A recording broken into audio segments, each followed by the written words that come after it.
Okay, so if you want to try to do this WXYZ using what you just learned in that help video, go ahead. I'm going to do this one right here for you. I'm going to graph quadrilateral WXYZ and its image after a counterclockwise rotation of 270 degrees about vertex Y. So I'm going to do this kind of as quickly as I can because I know you're probably sick of this video, but it's really important and it's really hard to explain in a quick way.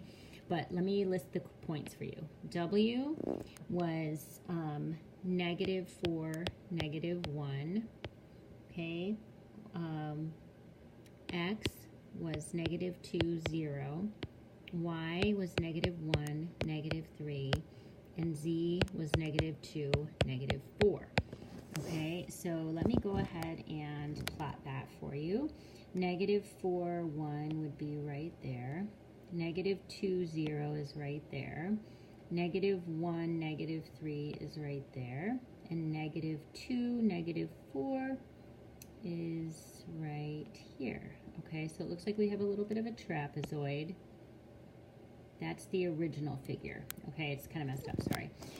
Now I'm going to do the rotation. It's 270 degrees counterclockwise. To go 270 degrees counterclockwise, the rules that we learned from the first video are the prime, point prime, is going to be y -x. But remember, we're rotating it around vertex Y, not the origin. So that means we have to do like the trick that you learned in the last one. We have to subtract Y from each coordinate and then apply the rule, then add it back in. So let's try that. So for W, all right, you have -4, -1. We want to subtract the Y, which is -1, -3.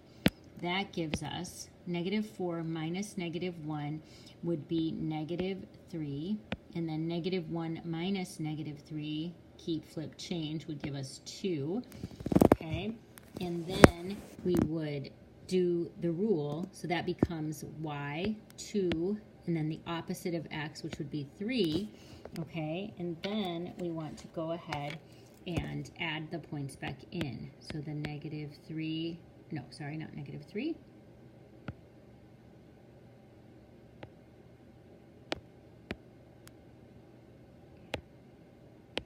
We want to add in the -1 and the -3, which was the original y. Add those back in. 2 plus -1 is 1. 3 plus -3 is 0. So our new point, and I'm going to change colors, our new W is going to be at 1, 0. So that would be right here, okay? And if you look, let me label these guys again. W was right here, okay? That was X. This was Y, and this was Z. So if we took it 3/4 turn, it's over here now.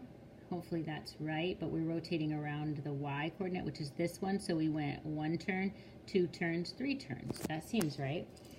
Okay, now let's do X.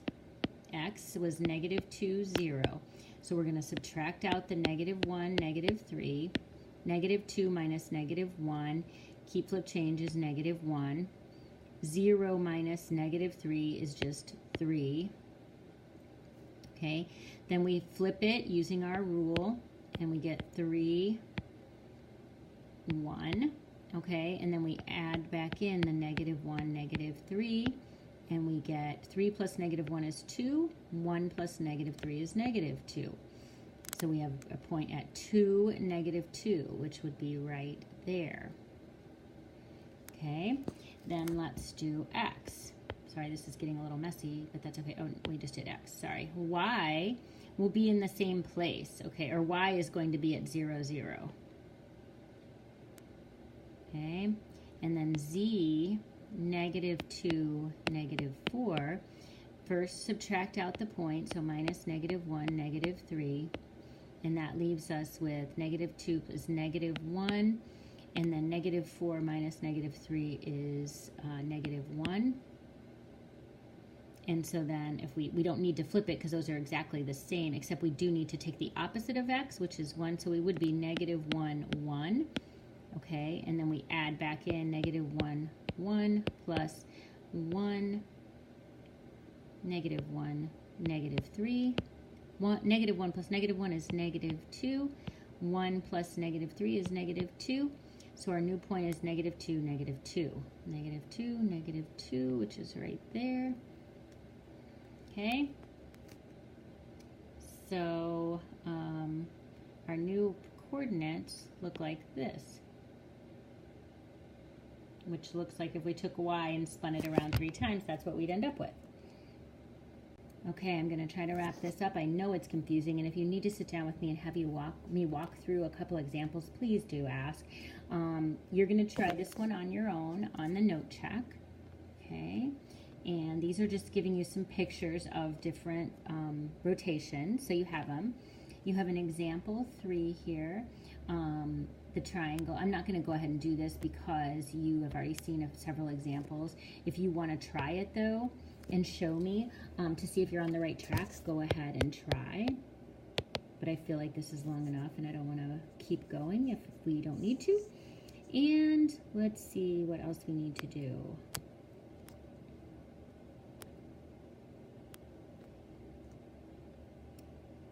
Last thing to talk about, and this is the easy part, rotational symmetry. Okay, if a figure can be rotated less than 360 degrees about its center so that the image matches the original figure, the figure will have rotational symmetry. Okay, so let's look at an example. Determine whether the snowflake shown has rotational symmetry. If it does, describe the angle of rotation. So the snowflake can match itself in 6 positions. The pattern repeats in 6 even intervals. So the angle of rotation is 360 divided by 6, or 60 degrees. Okay, so every 60 degrees you get the same thing, basically. Like each one of these is 60 degrees around the circle. Okay? So now look at the flower. This is going to be in your note check. Do you think that has rotational symmetry? Meaning, can you turn it and get the same thing? If it does, describe the angle of rotation. That's simply taking 360 divided by the number of pieces of the figure that are even. Okay? Again, I know this is probably one of the more difficult concepts you've learned so far this year, but please really watch and pay attention and then sit down with me and have me do a couple examples if you need me to, because it gets confusing. All right? Hope this is okay for you and hope that this isn't too difficult. You can also do things visually if that helps you. Get some graph paper. Okay? Bye for now.